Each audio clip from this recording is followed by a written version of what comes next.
E aí, tudo bem? Aqui professor Zé Arnaldo no seu canal Tire Suas Dúvidas de Letra. Neste vídeo eu falarei de um assunto importantíssimo para quem vai fazer o Exame Nacional do Ensino Médio, o Enem. Falarei de gêneros e tipos textuais e vou exemplificar com um gênero específico a letra de canção que é muito recorrente nas provas de língua portuguesa do Enem. Atenção! Se você não vai fazer Enem, não vai fazer concurso nenhum, acho que você deve continuar comigo também, porque a aula é muito interessante pelos conhecimentos que você vai construir junto comigo, mas também pelas canções que eu vou citar aqui. Se você gosta da língua portuguesa e gosta da nossa música popular brasileira, que é tão utilizada como tema de prova no Enem, fica comigo até o fim, porque você vai se divertir a granel. Gêneros e tipos textuais no Enem, letra de canção, o gênero que será exemplificado neste vídeo. Vamos fazer algumas conceituações teóricas primeiro sobre o gênero textual. Os gêneros são formatos de texto concebidos histórica, social e culturalmente, ou seja, eles fazem parte da nossa história cultural como sociedade. Nós nos valemos desses gêneros, que são textos, digamos assim, pré-moldados, sempre que nós temos uma necessidade qualquer sociocomunicativa do dia a dia. Por exemplo, se eu quero registrar as minhas impressões sobre a vida, minhas emoções, minhas experiências, eu crio um diário. O diário é um gênero textual. Quem escreve o diário escreve na primeira pessoa, a sua linguagem revela as emoções vividas ao longo do dia. Esse é o gênero diário. Se eu quero falar com alguém que não está presente no momento, está dormindo, está no banheiro, eu escrevo para ele, para essa pessoa, um bilhete. É um gênero textual, todo mundo sabe como se cria um bilhete, para que ele serve. Olha lá, a função sociocomunicativa. Se eu quero ensinar para alguém a fazer um prato qualquer, eu escrevo para essa pessoa uma receita culinária, outro gênero textual, porque todo mundo sabe que o gênero receita tem lá um formato pré-moldado. Primeiro vem os ingredientes, depois o modo de fazer. Os verbos são quase sempre no imperativo. Misture bem, bata em clara, essas coisas todas. Formato que a gente conhece e cumpre para essa necessidade sociocomunicativa. Se eu quero escrever para uma pessoa que não tem acesso à internet, que não tem telefone, eu continuo usando a velha e boa carta, que também tem um formato conhecido de todos. Então eu dei aqui 4 exemplos de 4 gêneros, mas os gêneros são milhares, eles não param de brotar conforme uma necessidade sociocomunicativa se apresente. Por exemplo, se eu quero trancar a matrícula da faculdade, eu faço um requerimento. Se eu quero pedir para que a prefeitura da minha cidade venha podar as árvores da minha rua, eu faço um ofício, e assim por diante. Cada uma das nossas necessidades tem um gênero textual à nossa disposição para cumprir essa função sociocomunicativa, tá bom? Vamos adiante então. Agora eu vou falar dos tipos textuais. Repare que todo mundo, quando fala ou escreve ou fala com uma intenção.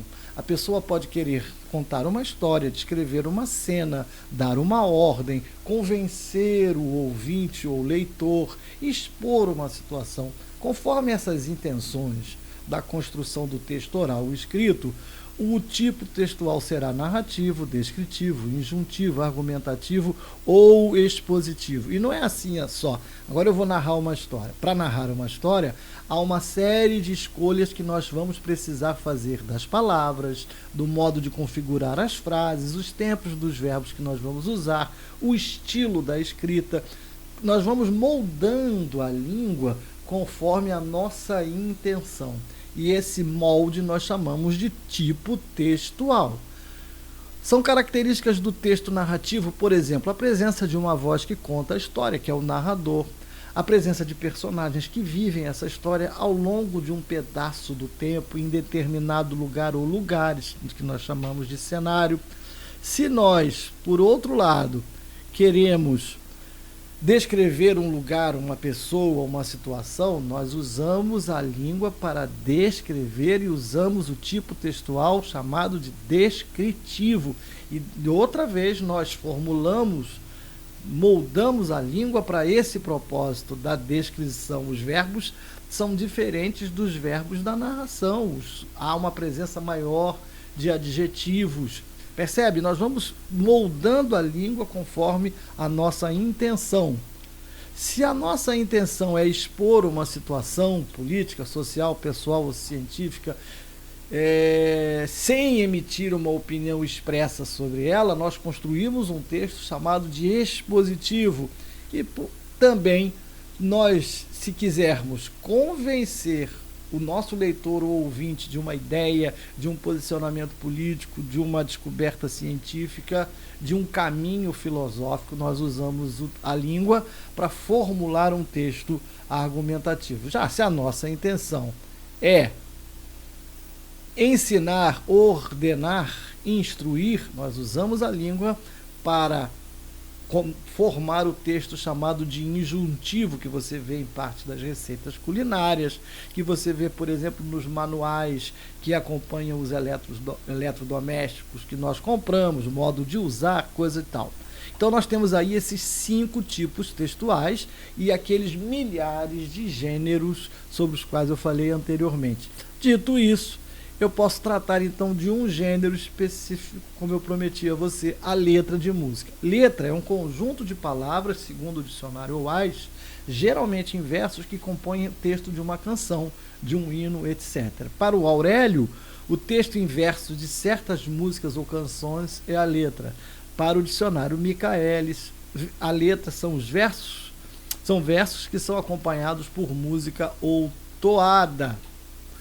Letra de canção é um gênero híbrido. O que quer dizer híbrido? Intersemiótico, que junta 2 linguagens. Há uma linguagem melódica e uma linguagem verbal, e as 2 juntas funcionam maravilhosamente. Dou-te o exemplo, por exemplo, olha. La la la ya, la la la ya, la la la ya, la la la ya. Essa é a melodia introdutória de Carinhoso, todo mundo reconhece. A letra disso é: meu coração, não sei porquê, bate feliz quando te vê. Essas 2 coisas juntas, a melodia e a letra, formam a música. Meu coração, não sei porquê, bate feliz quando te vê. Não é assim? Aí nós temos as 2 juntas. Elas não são indissociáveis, mas funcionam muito bem em conjunto. Uma diferença que é preciso fazer aqui neste momento da videoaula é entre letra e poesia. Elas não concorrem. A letra ocupa um espaço distinto da poesia, como parte de um gênero híbrido, numa produção verbal indissociada da música. Os compositores letristas trabalham sob limites rígidos ao acoplarem palavras e melodias. Repare, a letra serve à melodia. Se ela termina de um jeito porque a melodia assim o requer. Já na poesia não há uma melodia com a qual se atrelar, com a qual se associar, portanto o poeta é mais livre para criar. Essa é uma diferença rigorosa entre as 2 coisas, letra e poesia. Letra e canção, exige adequação dos contornos entonacionais das frases verbais aos contornos melódicos das frases musicais, ou seja, não é possível colocar uma palavra oxítona se a melodia é paroxítona. Aí existe isso, por exemplo, tinha uma música de torcida que dizia: tira a camisa, bota pro alto e começa a rodar. Camisa é uma palavra paroxítona, camisa. Se o sujeito cantasse camisa, não tinha rima, então ele jogou a tonicidade da palavra para o final, transformou camisa em camisar. Por quê? Porque não houve uma adequação correta entre a tonicidade da palavra e a tonicidade da música. Essas 2 coisas precisam estar em confluência para criar a letra da canção como ela é canonicamente. Não estou fazendo juízo de valor, não. Tá? É apenas um exemplo. Há cancioneiros populares de outros países que não ligam para essa questão, não. A música cubana é muito de fora de acento, por exemplo. A letra de música popular é dos mais frequentes e produtivos gêneros no trabalho com textos em sala de aula e muito presente em exames e concursos. É dos gêneros mais produtivos do Enem. Para confirmar essa produtividade grande das letras de canção em provas do Enem, eu vou te mostrar algumas questões que trabalham com letra de música. Vamos juntos agora, olha só. A primeira que eu trouxe para vocês, que eu selecionei de um banco enorme de questões do Enem que eu tenho, é essa aqui, ó, que trata que traz uma canção do Chico Buarque, o grande compositor. Agora eu era herói, o meu cavalo só falava inglês, a noiva do cowboy era você, além das outras três. Eu enfrentava os batalhões, os alemães e seus canhões, guardava o meu bodoque e ensaiava um rock para as matinês. Repara, o Chico simula nessa letra a fala das crianças, né, que fazem muito isso. Agora eu era o bandido e você era a polícia e tal, não é? Cria aquela fantasia que envolve a brincadeira infantil. No terceiro e oitavo versos da letra da canção, constata-se que o emprego das palavras cowboy e rock expressa o emprego, a influência de outra realidade cultural na língua portuguesa. Essas palavras constituem evidências de, vejamos as opções, regionalismo. Será que rock e cowboy são expressões do regionalismo? Não. Será que rock e cowboy são neologismos, que o neologismo se caracteriza pelo aportuguesamento de uma palavra oriunda de uma outra língua? Ainda não houve o aportuguesamento das palavras cowboy e rock. Houve aportuguesamento, por exemplo, em futebol. Futebol é uma palavra agora da nossa língua. Ela antes era trazida lá no início do século XX, se você for pesquisar nos jornais, a escrita, a grafia ainda era fut, F-O-O-T, ball, B-A-L-L. Depois nós aportuguesamos a palavra, isso aconteceu com várias. Então não é um neologismo e não se caracteriza pelo aportuguesamento de uma palavra oriunda de outra língua. Será que essas palavras cowboy e rock formam algum tipo de jargão profissional? O que é o jargão? Aquela linguagem específica de uma comunidade profissional, a linguagem dos médicos, dos engenheiros, dos advogados, dos professores, dos motoristas, dos marinheiros. Essa linguagem profissional é chamada de jargão. Será que é um arcaísmo, que é o termo que já caiu em desuso, mas é recuperado numa determinada situação? Ou será que é um estrangeirismo, que significa a inserção de termos de outras comunidades linguísticas no português? Creio ser essa a melhor resposta, sim. Cowboy e rock são estrangeirismos. O estrangeirismo é a utilização de uma palavra de outra língua do jeito que ela veio ao mundo na nossa língua. Por exemplo, o marketing. Nós não aportuguesamos ainda a palavra marketing ou a palavra shopping, não é? Nós não fizemos a mesma transformação que fizemos na palavra futebol, como eu lhe disse há pouco. Então é um estrangeirismo a melhor resposta. E essa questão nos prova também que há questões de gramática, sim, na prova do Enem. Só que dessa maneira é abordada a gramática. Esse é um conhecimento da construção do léxico da língua. Você tem que ter esse conhecimento para enfrentar as questões como essa do Enem. Segunda questão que eu selecionei para vocês é uma canção que, quer dizer, a segunda letra, né? É um trecho de Não Tem Tradução, do grande Noel Rosa. Lá no morro, se eu fizer uma falseta, a risoleta desiste logo do francês e do inglês. A gíria que o nosso morro criou, bem cedo a cidade aceitou e usou. Pula um trecho, é isso que quer dizer essa chave com 3 pontinhos. Essa gente hoje em dia que tem mania de exibição não entende que o samba não tem tradução no idioma francês. Tudo aquilo que o malandro pronuncia com voz macia é brasileiro, já passou de português. Amor lá no morro é amor pra chuchu. As rimas do samba não são I love you. E esse negócio de alô, alô boy, alô Johnny, só pode ser conversa de telefone. Era um posicionamento satírico, crítico e irônico do Noel Rosa em relação àquelas pessoas que por esnobismo, utilizavam por demais termos oriundos do inglês na linguagem corrente, muito típico ainda hoje na nossa língua, não é? As canções de Noel Rosa, compositor brasileiro de Vila Isabel, apesar de revelarem uma aguçada preocupação do artista com o seu tempo e com as mudanças político-culturais no Brasil no início dos anos 1920, ainda são modernas. Nesse fragmento do samba Não Tem Tradução, por meio do recurso da metalinguagem, o poeta propõe, atenção, metalinguagem, quando a língua fala da língua, por exemplo, o cinema fala do cinema, o teatro é sobre o teatro, metalinguagem. Ao incorporar novos costumes da origem francesa e americana, incorporar novos costumes de origem francesa e americana juntamente com vocábulos estrangeiros. Essa é a opção A. Será que é isso que o poeta propõe? Ou será que é isso que ele critica? Propõe o poeta respeitar, B, respeitar e preservar o português padrão como forma de fortalecimento do idioma do Brasil? Ele não está dizendo nada disso.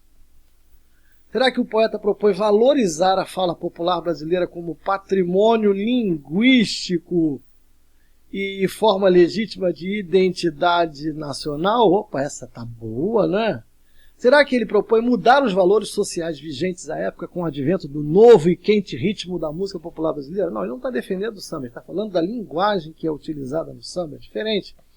Ou será que ele quer ironizar a malandragem carioca, aculturada pela invasão de valores étnicos de sociedades mais desenvolvidas? Não está falando disso, muito menos não há essa noção de sociedade mais desenvolvida, porque não existe isso. Não existe uma sociedade mais desenvolvida do que outra